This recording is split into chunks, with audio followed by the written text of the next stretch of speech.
All right, folks, welcome to the Buckmasters Outdoors Podcast. I got my buddy from all the way from Louisiana, the Stale Kracker, is with me today. Justin, don't make Chasson. Justin is what I said. Chasson. Well, thanks for being on today's podcast. Man, it's just it's a pleasure. What you have offered me this weekend to come out to your expo, Buckmasters Expo, Montgomery, Alabama. It's you know, you dream about just coming to that expo as a kid, and then life takes off, and all of a sudden now you got a booth there. You know what I mean? It's like, it's surreal, and I'm so excited. I didn't sleep last night. Well, and I'm excited, and I want to thank you personally. Absolutely. Yes, sir. Well, where are you from? We're going to go back and we want to share with all these, where are you from? How'd you get all this stuff started? That's kind of it. No problem, man. That's easy. Labadeville, Louisiana, which is right outside of Thibodaux, born and raised on Bayou Lafourche. Yeah. You know, I spent my whole life there. In 2008, we took a hard hit from Hurricane Gustav, and I had 2 young kids, and my wife said, let's move a little further off the bayou. And Right. We moved north, and it's not home, but I got friends with camps, and we go back and we have fun. I'm never too far from home, but born and raised Labadeville, about 10 minutes outside of Thibodaux. Thibodaux, yep, right there by Nicholls State. Yes, sir. I got you. Yes, sir. All right, well, who got you started on the hunting and fishing deal? You know, we're born and raised in a hunting and fishing family, and we started off hunting in the swamp. You know, we'd have these hunting clubs with 200-300 members, and air boats, mud boats, hip boots. And I live next door to my grandpa, which, we're going to circle back to the cooking segment, because that's where it comes from. Yeah. And, man, I can still smell it today. You get up with your daddy, you load the boat, and I say boat, but we're going hunting because we're hunting in the swamp, Uh-huh. And, you get the big walker dogs, and you can smell them old stinky dogs. Dog hunting, man. Oh, yeah, man. That's how I started. That's how you started. And go next door, Papa had coffee and some toast bread, and we load up the truck, and man, you'd get to the camp and everybody starts showing up. My grandpa was the camp chef, Yeah. and he'd throw a little breakfast on and they'd get the little meeting going. But, it started off young age with my daddy, with my grandpa, hunting in the swamp with airboats, with dogs. And like I say, he was a camp cook. And, after the hunting was over, I was a young whippersnapper. I had to go help cook. And, Yeah. I was a gopher. Go for this. I wasn't cooking much, but I was learning, Yeah. Yes, sir. Well, it's a lifestyle. That's what I always say. But exactly how we got started here. We were dog hunting. And all the landowners on Saturday, they would swap properties down here. We're gonna hunt this property, and the dogs. And we had kangaroo court. Okay. You know what I'm saying? Yeah. Where everybody had fun. But it was just a Saturday, every Saturday, and we were hunting with shotguns back in those days, Right. with buckshot and Yep. stuff. And everybody always asked me, "What's your favorite buck?"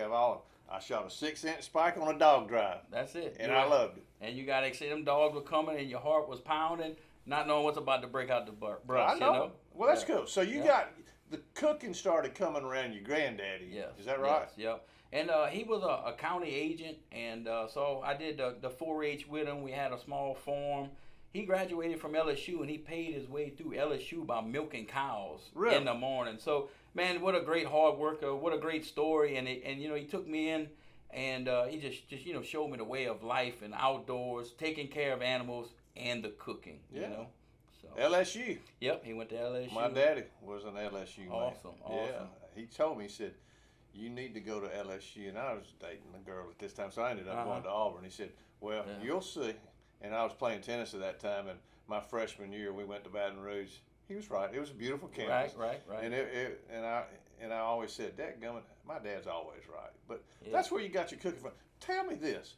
I mean, because meeting you, the Landrys, the Robertsons, what is it about the lifestyle of the Louisiana folks is so appealing to America? It's really amazing to watch. And I like going back to my grandpa. We're entertainers. Cajun people are entertainers.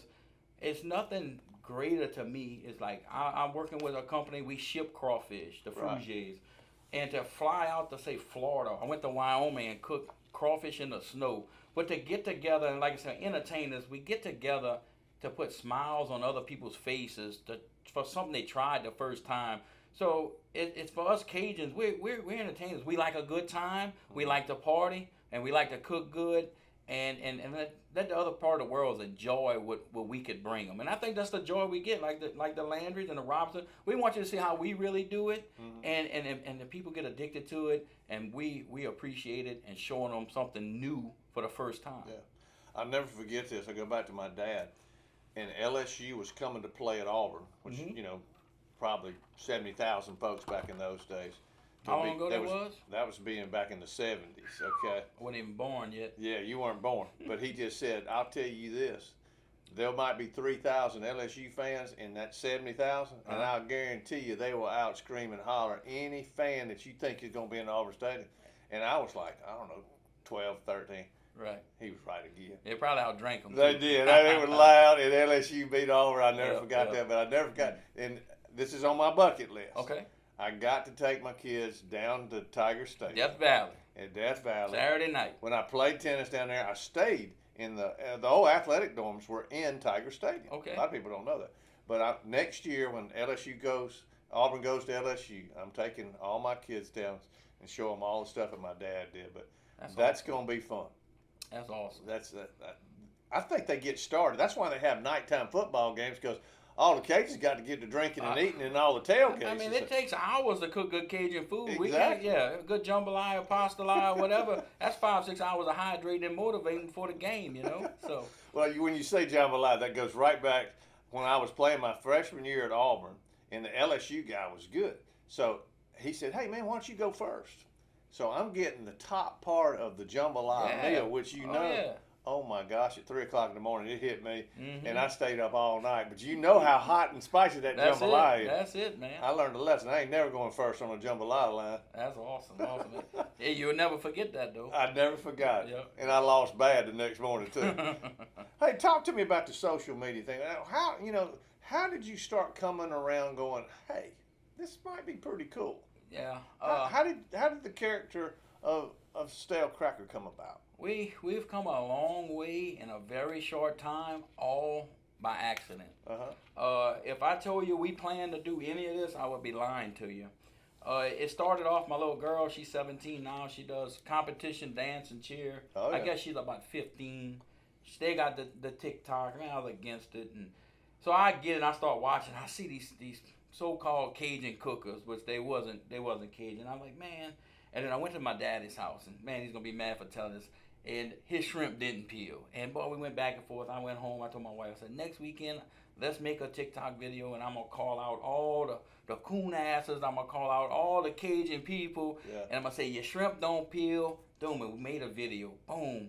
And that's where the character started. We put the old funny sunglasses on, had the beer belt, slammed the paddle, broke something, and said, I'm about to learn y'all shrimp that peel. Boom, and we did the video, and it took off. And like next day, it had 3-4 million views. And I was like, So my wife was like, let's make another video. So we did like soft shell crabs, and then we did jambalaya, and they just started growing. And then it's like, man, you know what? This is easy because this is what we do. We entertain on the weekends, me and the wife. We got family, friends, relatives come over. We cook big pots. We have a good time. We play drinking games. And that's what the world wants to see. And it made it so easy because all we did was film our lifestyle. If you would have tried to fake that or say, man, I'm going to wake up and make a great video, never would have worked.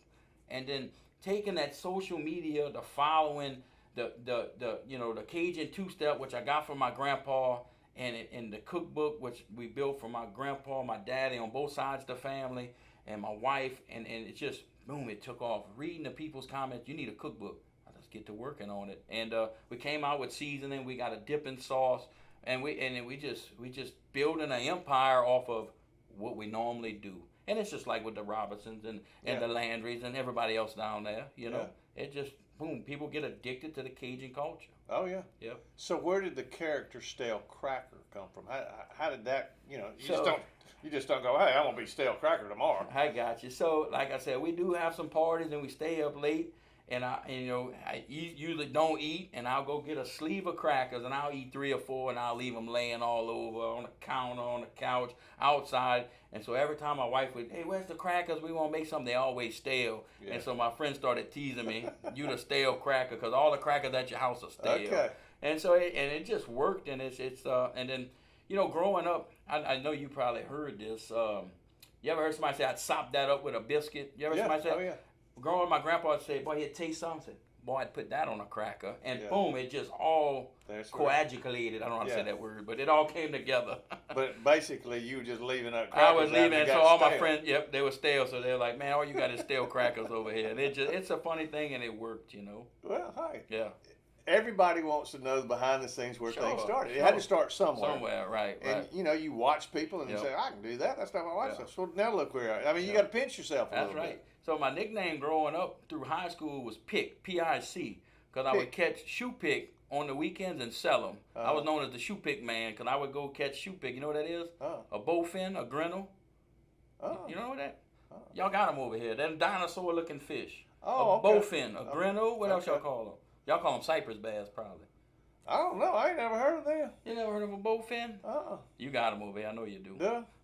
We'll try to catch one out of the pond. I You don't know tell if me you if it's got a them in bowfin. there. I don't know if they're in the pond, but yeah. So look it up. You caught them before. Okay. Yep. What would you say is the craziest thing that's happened to you on set or whatever? I'm gonna tell you, it's not on set. It's something that happened to me. It's like a twofold in college. I played D1 baseball at Nichols, and then I played some JUCO ball in Mississippi. And both things happened to me at the same apartment. I was renting a little apartment on Dixie Springs up there in Macomb, Mississippi, Summit. And I get there and I get all my stuff out, and I was in this apartment for a week, and I look outside at a big brick house next to us. And I'm looking. I said, man, I know that guy. It was Justin Wilson. Lived next door to me. Somebody me and my grandpa watched, copied his recipes, laughed, loved his jokes. Something that me and him, and he had passed away by then, and something me and my grandpa watched, and it's like, man. So I went out there and I talked to him. I said, hey man, I don't want to bother you. He's up in age now. At that point, you know, I said, Justin Wilson? He said, yeah. And I just told him, man, me and my grandpa used to watch, and it just was a crazy moment, you know, in life, and that's how he made his living as a Cajun cook. Right. So the other part of the crazy story is we in college, bunch of baseball guys, they made them stay in the dorms, and I just had a little quirk. I said, I don't want to stay in the dorms because we had some hunting clubs around that area, and I wanted to hunt on my weekends off. So them boys called, hey, we coming to your house, you there? Yeah, watch this. Like, all right. So I hear them beeping the horn. I go outside and I look, and my buddy's in a Ford Ranger, and I come outside and they all jumping, and I look, there's a 6-point buck standing in the back of the truck, just looking. I'm like, what? And the deer jumps out the truck, takes off in the woods. And they all look. I said, what in the world? And they were like, dude, we saw this deer get hit by a car. We thought it was dead. They threw it in back of the truck. They would come to my house because that's the only place they knew to skin a deer. And they're like, hey, they were all excited because they, you know, I got some deer meat in the dorm now. Yeah. And when I said, dude, the deer ran off, they couldn't believe it. But you can see my face coming outside. Oh, yeah. And I'm looking, they all jumping and hollering. There's a buck standing there looking. I'm like, what in the world? So I think that was one of my crazy. And to get them to tell their side to my side at once, it's an awesome story. Well, you played some ball. Yeah, I did. Yeah, I figured you had to play some ball. Yep, I went to Edie White in Thibodeau. We won 3 state championships. Wow. I went to Nichols one year, and I did 2 years at a junior college. Yep. Well, that's cool. Yep. That's cool.